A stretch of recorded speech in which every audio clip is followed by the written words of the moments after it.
an ordinary waitress at the restaurant, until a commander walks in and freezes at the sight of her tattoo. Emily Parker balanced 3 plates in her right hand while taking orders with her left, her blonde ponytail swaying with every quick movement between the tables at Southern Flavor. It was just another busy Saturday morning in downtown Denver, with the place packed full of families enjoying the weekend. That's when Richard Thompson walked through the glass door and stopped in his tracks as if he'd seen a ghost. His eyes locked onto the young waitress's left arm, where a tattoo stood out. A skull with 2 crossed sabers beneath it, accompanied by 5 vertical lines.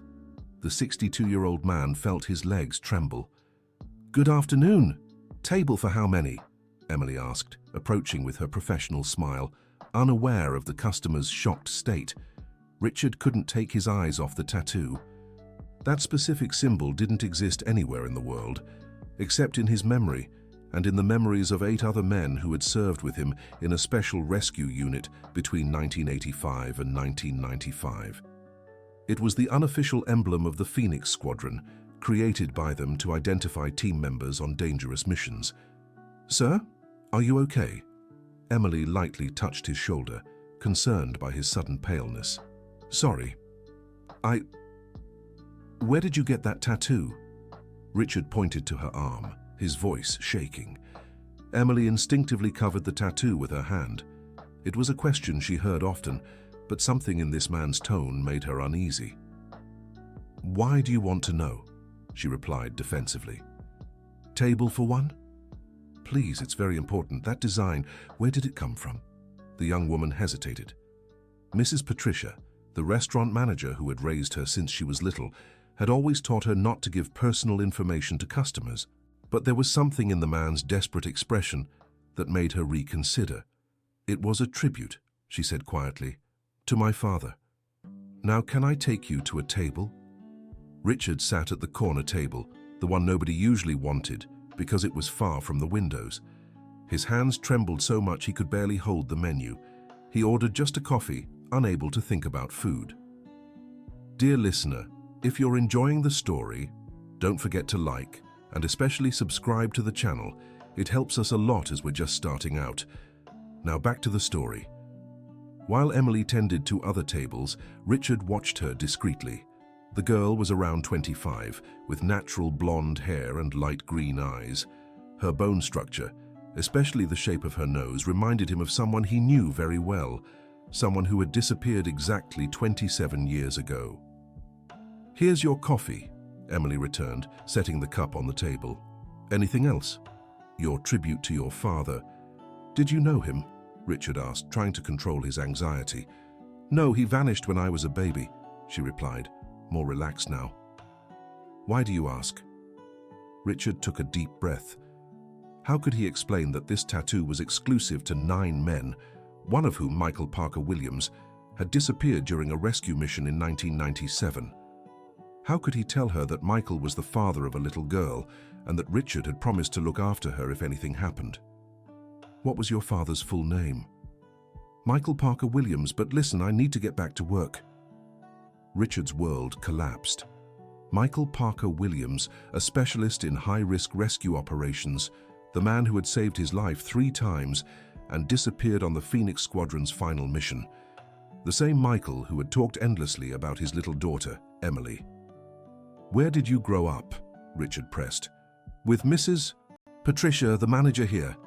She found me at the municipal shelter when I was 5. Emily began growing impatient. "Why do you want to know all this?" "Because I knew your father." The words left Richard's mouth like a gunshot.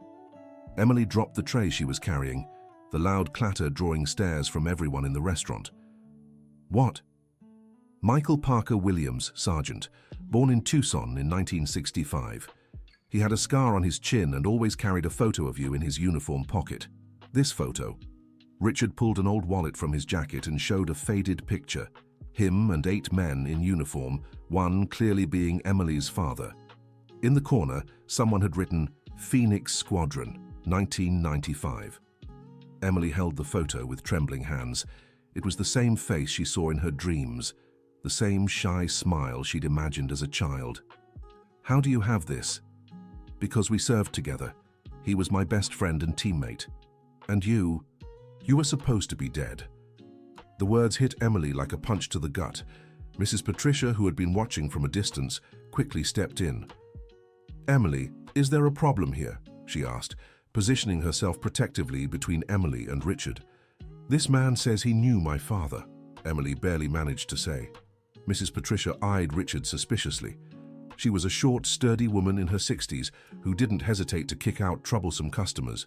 "Sir, if you're bothering my employer—" "Please, let me explain." Richard stood up. "My name is Richard Thompson, retired commander. I served with Emily's father in a special unit. She has a right to know the truth." "What truth?" Emily asked, feeling dizzy. "That your father didn't just disappear, he was declared missing in action, but before that we were told you'd been kidnapped and hadn't survived." The restaurant seemed to spin around Emily. Mrs. Patricia steadied her before she could fall. "Let's go to the office," Mrs. Patricia decided. "Now." In the small back office, surrounded by stacks of receipts and old photos, Richard told his version of events. The Phoenix Squadron was an unofficial unit, made up of volunteers for rescue missions too sensitive for the regular military. Michael was our urban infiltration specialist. He saved dozens of people in gang-controlled neighborhoods, disaster zones, kidnappings. But the last mission was different. Richard paused to take a sip of water, clearly wrestling with painful memories. It was September 1997, an operation to rescue families trapped in a building taken over by criminals in Los Angeles. Michael volunteered to go in first, like he always did. What happened? Emily clung to every word. "We saved all the hostages, but on the way out, Michael was hit by grenade shrapnel. We got him out, but he was badly wounded. At the hospital, they told us you'd been kidnapped from home while he was on mission." Mrs. Patricia and Emily exchanged glances. This didn't match what they knew. "I was never kidnapped," Emily said slowly. "My birth mother left me at the shelter when I was 2. I've always known that." "Your mother?" Richard looked confused. "Michael never mentioned a partner. He said he'd raised you alone since she passed in childbirth." Silence filled the small office. 3 different versions of the same story, none of them making complete sense. "There's one more thing," Richard continued, pulling another paper from his wallet. "Michael gave me this before the last mission, said to give it to you when you turned 18. It was a yellowed, sealed envelope with Emily written in masculine handwriting on the front. Why didn't you give it to me sooner?" "Because I thought you were—" "Because I didn't know she was alive," Richard admitted, ashamed. "I carried this letter for 27 years, promising that one day I'd find a way to honor your father's memory." Emily looked at the envelope as if it were a bomb about to explode. 27 years of questions could be answered inside, or they could become even more confusing. Can I read it alone?" she asked. Mrs. Patricia and Richard left the office, leaving her alone with the words of the father she'd never known. With trembling hands, she opened the envelope. "My dear Emily, if you're reading this, it means something happened to me and Richard kept his promise. First, I want you to know that everything I did was to protect you. Your mother didn't pass away during childbirth, as I always told my comrades. Sarah was involved with dangerous people before we met. When you were born, they found her and threatened to use her against me. Sarah made a difficult choice. She left you with me and disappeared, so both of you would be safe. If something happens to me, look for Sarah Johnson Miller. The last I heard, she was living in the countryside of Colorado in the town of Savannah. She can explain better than I can. The tattoo on my arm represents our unity. But to me, it always meant protection. Protecting those who can't protect themselves. If you ever want to honor me, know that the greatest honor would be seeing you happy and helping others. I love you more than anything, my little one. Dad."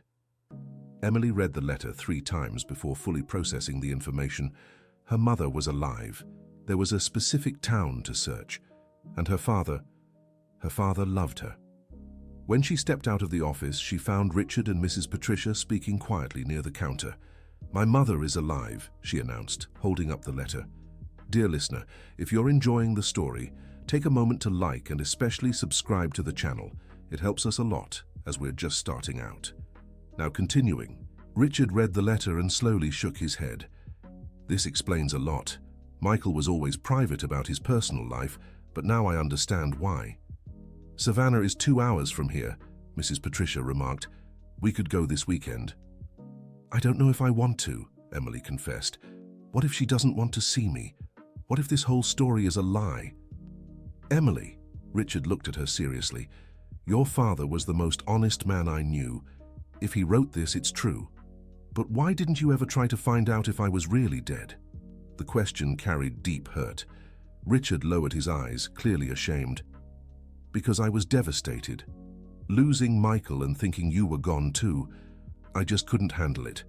I retired soon after and tried to forget everything from that time. And the other men in the photo? Do they know I'm alive? 2 have passed from natural causes. The other 6 are scattered across the country. We lost touch a long time ago. Mrs. Patricia, who had remained silent while observing the exchange, finally spoke. Emily, you don't have to decide anything right now, but I think you should at least try to find your mother.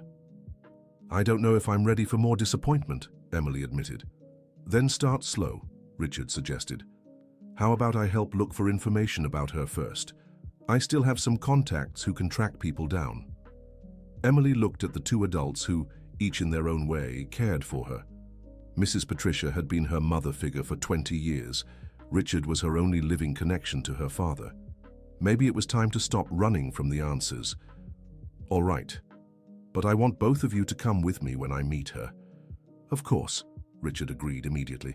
Always, Mrs. Patricia added. In the days that followed, Richard used his old contacts to gather information about Sarah Johnson Miller. They discovered she really lived in Savannah, working as a nurse at the local hospital, and according to public records, she had never married or had other children. She's been waiting for you, Richard commented, showing the papers to Emily and Mrs. Patricia. A single woman, no close family, spending her life caring for others. I bet not a day goes by without her thinking of you. Or she moved on and doesn't want to be reminded of the past, Emily countered. There's only one way to find out, Mrs. Patricia said matter-of-factly. The following Saturday, the 3 of them made the trip to Savannah. Emily had rehearsed the conversation in her mind hundreds of times, but as they neared the historic town, her anxiety only grew. What if she rejects me? What if she cries with joy? Richard shot back. The hospital was a modest building in the town center. Richard had learned that Sarah worked the Saturday morning shift. When they reached the reception desk, Emily almost backed out. I want to leave. No, dear. Mrs. Patricia held her hand. You've spent your whole life wondering about this. You won't give up now. Richard approached the receptionist. We'd like to speak with Nurse Sarah Johnson Miller. It's a very important personal matter. She's on the 2nd floor, pediatric wing, the woman informed them. But we only allow visits for patients. It's about her daughter, Emily said before she could change her mind. The receptionist studied her curiously, then pointed to the elevator. On the 2nd floor, a nurse with brown hair and green eyes was organizing medication at the counter. When she saw the 3 approaching, she smiled professionally. Can I help you? Emily studied her closely. The eyes were the same as hers. The shape of her face, too. There was no doubt they were related. Are you Sarah Johnson Miller? Richard asked. Yes. Why?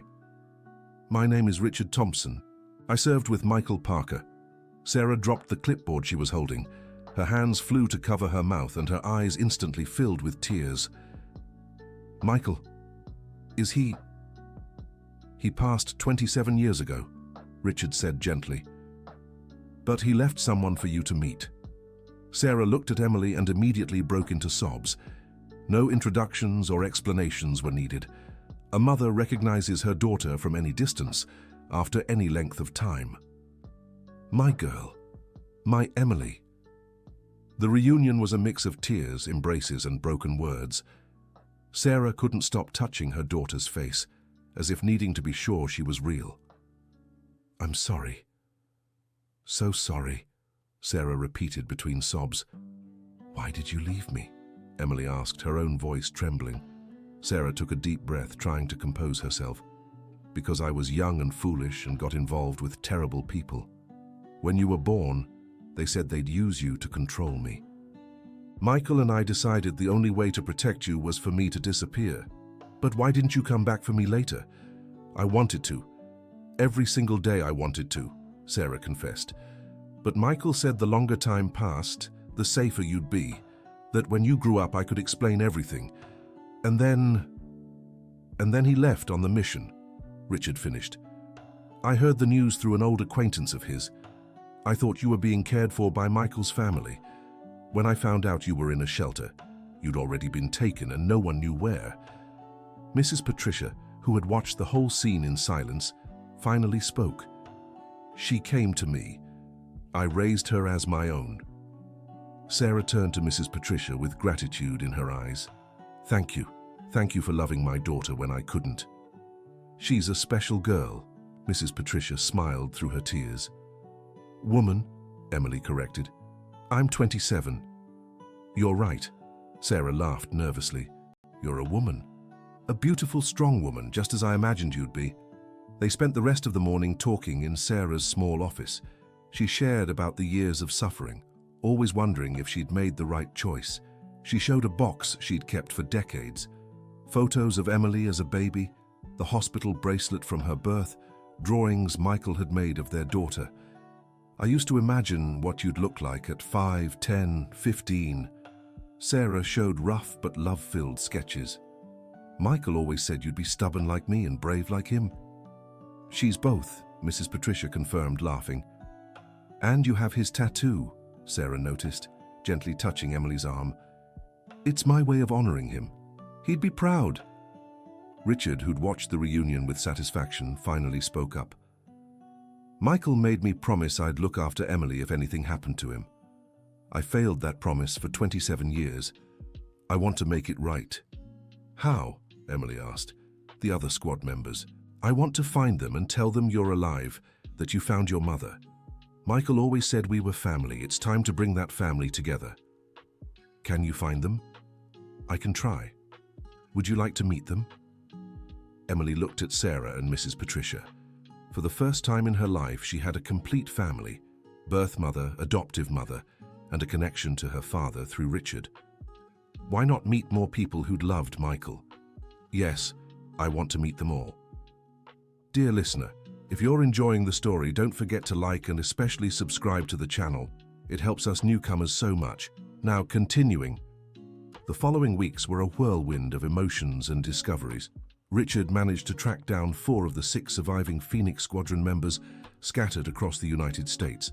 Steve Wilson lived in Miami, working as a water rescue instructor. When Richard called about Emily, he immediately booked a flight to Denver. John Miller was in Portland, having become a firefighter and started an NGO for orphaned children. His reaction was complete disbelief, followed by euphoria. Anthony Taylor, in Washington, D.C., worked as a corporate security consultant. He cried over the phone upon hearing that little M, as Michael always called his daughter, was alive and well. Peter Johnson was the hardest to locate. He'd settled in a small town in Louisiana, becoming an elementary school teacher after leaving military life. The only one they couldn't find was Edward Brown, who'd apparently left the country years ago. 5 out of 9, Richard told Emily. That's more than I'd hoped for. When will they arrive? Steve's coming this weekend. The others are arranging schedules to visit next month. Sarah had taken time off from the hospital to spend more time with her newly found daughter. She and Mrs. Patricia had formed an unlikely friendship, united by their shared love for Emily. You two don't have to compete over me, Emily reassured them during dinner at Mrs. Patricia's small apartment. There's room in my heart for 2 moms. We're not competing, Mrs. Patricia laughed. We're comparing embarrassing stories about you to share with the uncles who'll be visiting. Uncles, Emily chuckled. That's how Michael referred to his teammates when talking about you, Richard explained. He always said, when Em grows up, she'll have 8 uncles ready to protect her. Steve's arrival brought even more emotion. A tall, strong 58-year-old man, he hugged Emily as if she were his own. You're just like him, he said, studying every feature of her face. Same determined eyes, same stubborn smile. Everyone says that. Because it's true. Michael kept a photo of himself in his wallet and showed it to everyone he met. "My daughter is going to change the world," he'd say. Steve brought something special. A journal Michael had left with him before his last mission, asking him to give it to his daughter when she turned 25. "Why didn't you give it to me sooner?" Emily asked, accepting the worn, leather-bound notebook. "For the same reason Richard didn't deliver the letter. We thought you weren't here to receive it." The journal contained Michael's daily thoughts about his daughter, plans for the future, worries about raising her alone, and so much paternal love. March 15th, 1997. Em turned 3 today. She crawls all over the apartment and already says "Daddy" perfectly. "I'm scared about this next mission more than the others. If something happens to me, I hope someone takes care of her better than I could." April 2nd, 1997. I talked to Richard about being Em's godfather officially. He agreed, of course. He's a good man. He'll take care of her if I can't. August 20th, 1997. Last day before the mission. Em is sleeping in my lap as I write. She doesn't understand why Daddy gets sad sometimes. I promise that if I come back from this one, I'll leave military life and devote myself only to her. Emily cried reading every page. It was as if her father were speaking directly to her across the years. "He really loved me," she murmured. "More than his own life," Steve confirmed. "We used to joke that he talked about you more than any mission." John arrived the following week, bringing photos of the NGO he'd founded in Portland. He explained how losing Michael had inspired him to work with orphaned children. "Every child I help is a way to honor your father," he told Emily. "He always said protecting the little ones was our true mission. Is that why you started the foundation?" "Yes, and I want you to see it. We have 120 children now, all needing hope." Anthony came from Washington, D.C. with an unexpected offer. He'd started a consulting firm and wanted to offer Emily a job. "I don't know anything about corporate security," she protested. "But you know people. Your father had a natural gift for reading people, for knowing who to trust. It's a skill that's inherited."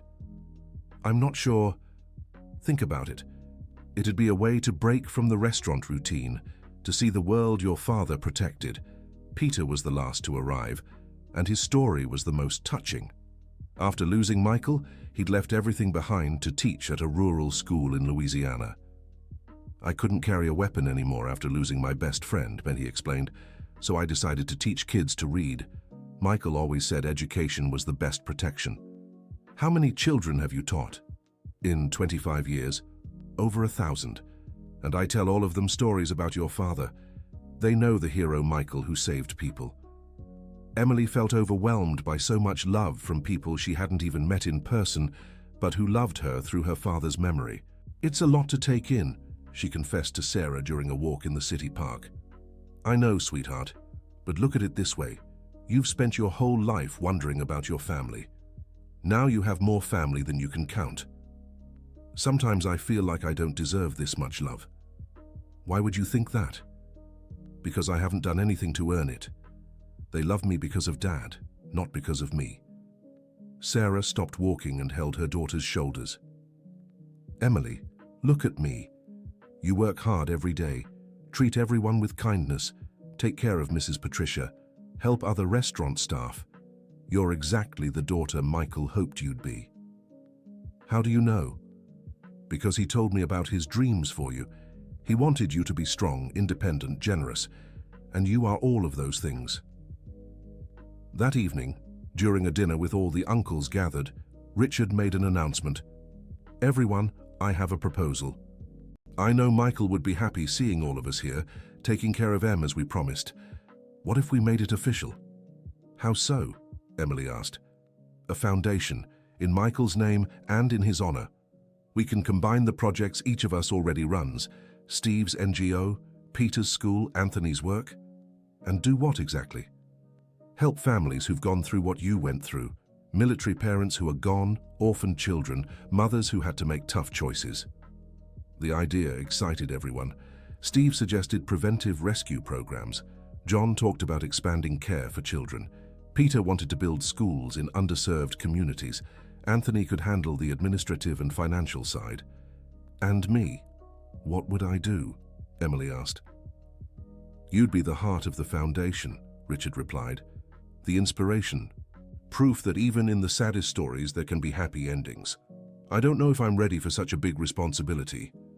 None of us knew if we were ready for missions with your father, Steve reminded her, but he taught us that preparation comes from doing, not thinking. Mrs. Patricia, who had listened silently to the whole conversation, finally spoke. Emily, you'll have all the support you need, and you'll always have a home here at the restaurant if you want to come back. I won't abandon you, Patricia, never. I know, dear, but I won't hold you back from flying either. The decision wasn't easy. Emily asked for a week to think, during which she talked at length with Sarah, Patricia, and each of the uncles from the Phoenix Squadron. Sarah encouraged her. Your father risked his life to save people. You can honor him by saving people too, just in a different way. Patricia was practical.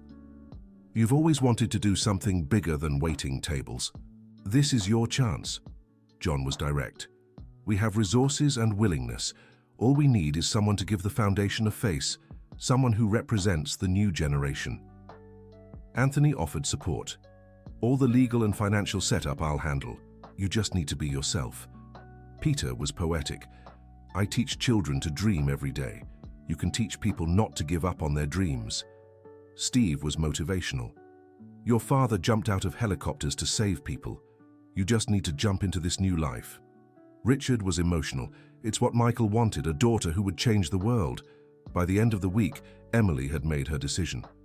I accept, she announced during another group dinner, but with a few conditions. What are they? Everyone asked at once. First, Patricia will be our first official employee. She'll handle family outreach. Dear, you don't have to. I do. You taught me how to care for people. Now we'll do it together. Second condition, Sarah will be our volunteer nurse. I'm sure we know how to handle emotional trauma. It would be an honor. Sarah accepted immediately. Third condition, the foundation will be called the Michael Parker Foundation, but it'll have a special program called the Phoenix Squadron Project. Perfect, Richard approved. What's the fourth condition? That you all stop calling me Em. I'm 27. Call me Emily. Everyone laughed. And the fifth? Steve asked. There isn't one. That's all. Emily smiled.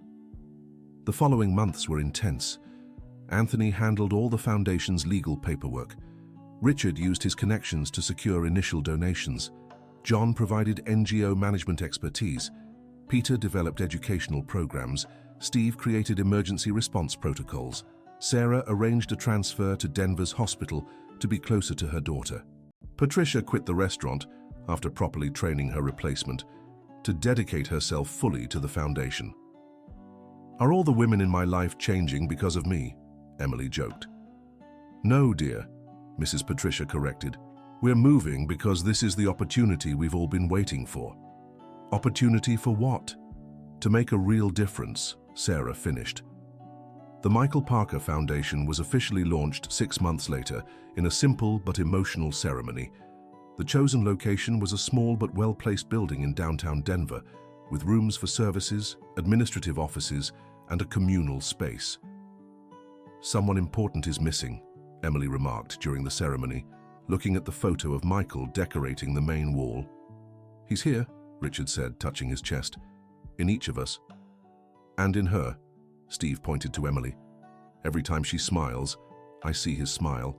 The foundation's first case was a military widow with 3 young children, unsure how to support herself.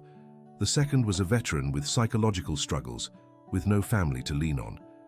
The third was an orphaned teenager about to leave the municipal shelter with no prospects. It's as if Michael himself is guiding people to us, Peter commented after the first month. Or maybe people who need help have always been there, and now we're here to see them, Emily reflected. Probably both, Sarah agreed.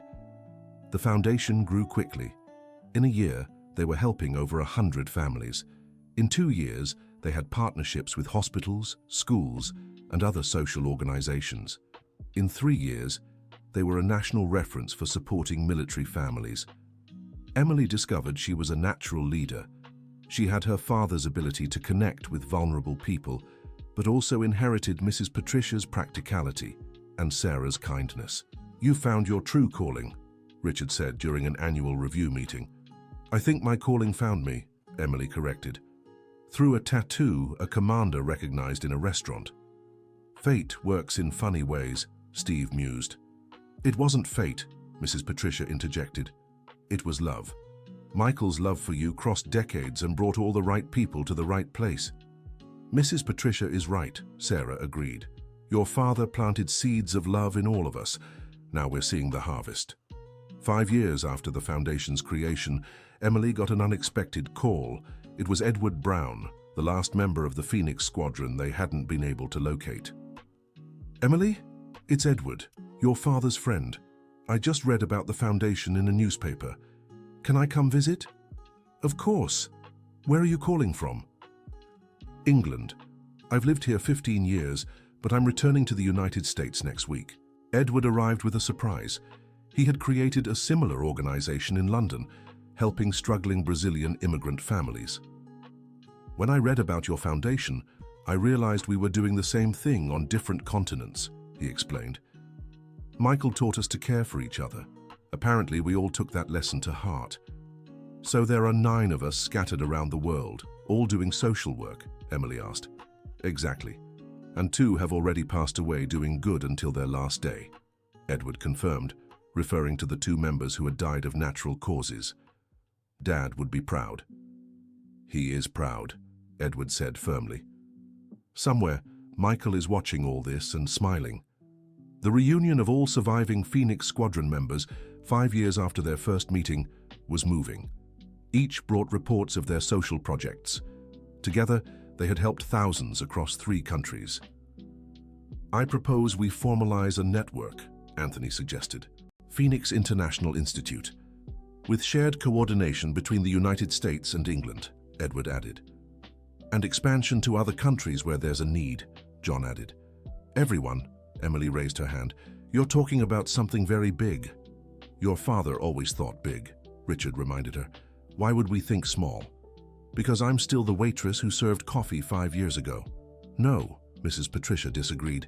You're the woman who turned the pain of loss into strength to help others. You're the daughter who honored her father by saving people, just like he did. You're the daughter 3 mothers raised together, Sarah added, referring to herself, Mrs. Patricia, and Michael's memory. You're the leader 8 crazy uncles chose to carry on the legacy of the best man we ever knew, Peter finished. Emily looked around the room, seeing all those faces that loved her, not just for her father's memory, but for who she'd become. She saw Mrs. Patricia, who'd given up her quiet life to join this adventure. She saw Sarah, who'd not only found her lost daughter, but also a renewed purpose. She saw the 6 men who'd kept a promise made to a friend decades ago. All right, she decided, let's think big, but let's do it right. Like your father would have, Richard agreed. 10 years after that first meeting in the restaurant, the Phoenix International Institute operated in 5 countries, had 500 employees, and had already assisted over 50,000 families. Emily had become a global reference in social assistance for military families. That special Saturday, she was in the main office in Denver, organizing papers for an important meeting. Mrs. Patricia, now 70, still worked at the foundation but at a gentler pace. Sarah, 55, coordinated the mental health programs. Emily, Mrs. Patricia entered the room. There's someone at reception asking to speak with you. Who is it? A young woman with a tattoo on her arm. Says she's the daughter of a soldier and needs help. Emily smiled. 10 years later, she still welcomed people who came because of tattoos, photos, or stories shared by relatives. The cycle continued. Send her up. The young woman who entered was about 20, with dark hair and frightened eyes. On her right arm was a tattoo of a military unit symbol, different from the Phoenix Squadrons but clearly military. My name is Grace Anderson. My father disappeared 2 years ago on a mission overseas. No one can give me answers, and I don't know what to do. Emily felt a wave of déjà vu. It was her 10 years ago, lost and without answers. Sit down, Grace, let's talk. As she listened to the young woman's story, Emily thought about how life moved in circles. Her father had saved people. She'd been saved by his memory. Now she saved others. And those people would continue the cycle, helping more. We'll help you find your father, she promised Grace. And if we can't, we'll help you find a family that will never abandon you. How do you know you can do that? Emily pointed to the photo on the wall. 9 uniformed, smiling men, especially the one in the center. Because my father taught me that family isn't just blood, it's kept promises and shared love. Just then, Richard entered with a folder in hand. Emily, I managed to locate... He stopped when he saw Grace. Sorry, I didn't know you were busy. Richard, I'd like you to meet Grace Anderson. Grace, this is Richard Thompson, the man who found me 10 years ago. Richard looked at Grace's tattoo, then at Emily, understanding immediately. Nice to meet you, Grace. I think we have a lot to talk about. About what? About how a tattoo can change an entire life, Emily answered, smiling. End of story. Now tell us what you thought of this touching story. Do you believe a father's love can span decades and bring people together? Share your thoughts in the comments, and don't forget to leave your like. If this story touched your heart, subscribe to the channel so you won't miss other narratives that show how family bonds can overcome any obstacle. Thank you for your company.